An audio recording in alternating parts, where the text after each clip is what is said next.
obviously the big news over the weekend was the dirt track fatality that Tony Stewart was involved in upstate New York. Kevin Ward tragically died after he got out of his car after he was spun out by Tony Stewart.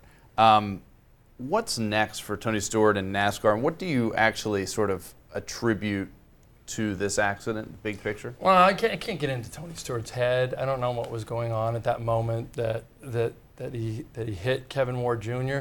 I do know that a guy, a 20-year-old kid, got out of his car and had time to think about it when he got on the track and started confronting him. And I wrote today that the road rage culture in that sport, especially NASCAR, not just all motor. I shouldn't blanket all motorsports, but especially NASCAR. You know, they're very famous for saying, you know, we like to handle things on the track, and we like to handle.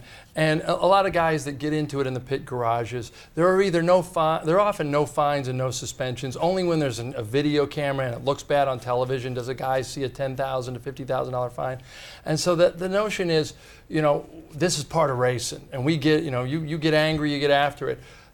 To me, that culture, what Tony Stewart did during his career was a model for this guy. Tony Stewart's 23 years older than the kid he killed. That kid, all he saw growing up was Tony Stewart getting pissed at somebody and throwing a helmet at their windshield or getting in their face, throwing punches. So look, I think we've all been frustrated driving. We're not in sprint car races or NASCAR races, but at some point there's a synapses in our brain that tells us, don't get out of a car. This guy could be crazier than you and hurt you.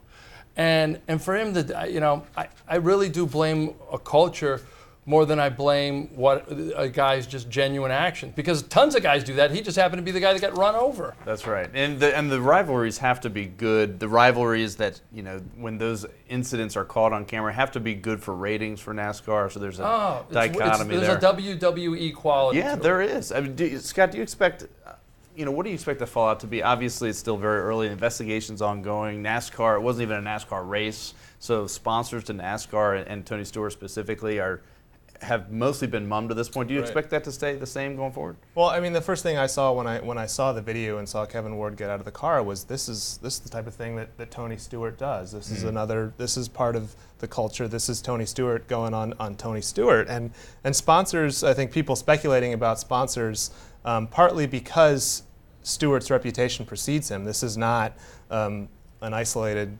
incident. Not to say that it was intentional. I mean, the police investigation will play out, but I think even before that, I think some sponsors need to think about, you know, is this our chance to jump out, whether playing the morality clause or otherwise? And it puts Stewart in a tough situation because he's one of those owner drivers that NASCAR has a few of. So I think we could see some sponsors back out of their agreements with Stewart now. Dan, you expect NASCAR to respond anyway? I mean, I think the most sensible thing I've read or heard so far is Ricky Craven on ESPN saying, if nothing else, this should lead to like an absolute prohibition on drivers getting out of their cars on the track. And it's kind of shocking that doesn't already exist because, hey, there's like cars going 200 miles an hour around a track. Does that? But I mean, you've seen it plenty of times. And, you know, usually a guy will climb out and he might like gesticulate or whatever and, you know, be angry. I think just charging right in the middle of the track was a little bit unusual. But still, it seems like this would be a perfect time to say, hey, under no circumstances, with some kind of severe prohibitive penalty, are you getting out of your car on this track while cars are going around? And, you know, if some kind of rule like that had been in place, maybe this would have happened. Tricky thing there, of course, is after accidents, the cars are on fire. They have to get out. Well, sure, there obviously with safety issues. Yeah, but yeah, it's a good point. I mean, and you'd hope that there are more strict regulations filtered down to the dirt track circuits, some of those others that this actually played out on.